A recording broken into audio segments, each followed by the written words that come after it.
গণহত্যার সঙ্গে যারা জড়িত শাপলা চত্বরে এই যে সেনাবাহিনীর বরখাস্ত কলঙ্কিত কর্মকর্তা জিয়াউল আহসান সহ যারা বিভিন্ন রাষ্ট্রীয় দায়িত্বে থাকার অপসুযোগ নিয়ে শাপলা চত্বরে আমার ভাইদেরকে হত্যা করেছিল, আমার ভাইয়ের রক্তে যারা শাপলা চত্বরকে রঞ্জিত করেছিল, 2021 সালে যারা গুলি করে আমাদেরকে হত্যা করে বাংলার মাটির বাংলাদেশের স্বাধীনতার সুবর্ণ জয়ন্তীকে যারা কলঙ্কিত করেছিল,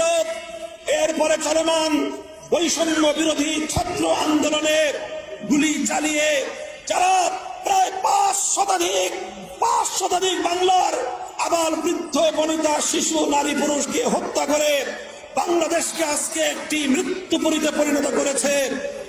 এই সকল হত্যাকাণ্ডগুলোর সঙ্গে যারা জড়িত, মনোযোগ সহকারে শুনেন, এই সকল হত্যাকাণ্ডগুলোর সঙ্গে যারা জড়িত, সে প্রশাসনিক কর্মকর্তা হোক অথবা যেই হোক, তারা কেউ যেন বাংলাদেশ থেকে পালিয়ে যেতে না পারে। টেকনাফ থেকে তেতুলিয়া পর্যন্ত গোটা বাংলাদেশের সীমান্তে প্রয়োজনে ছাত্র জনতা তোমরা পাহারাদারি বসাও, চেকপোস্ট বসাও, কোন খুনি যেন পালিয়ে যেতে না পারে। আমি বলতে চাই, এয়ারপোর্ট থেকে বিমানবন্দর থেকে ইমিগ্রেশন কর্তৃপক্ষকে বলতে চাই, যেভাবে আপনারা ইতিমধ্যে কয়েকজন পলায়ন পর দুর্বৃত্তকে আটক করে সেনাবাহিনীকে হস্তান্তর করেছেন, সেজন্য আপনাদেরকে ধন্যবাদ জানাই।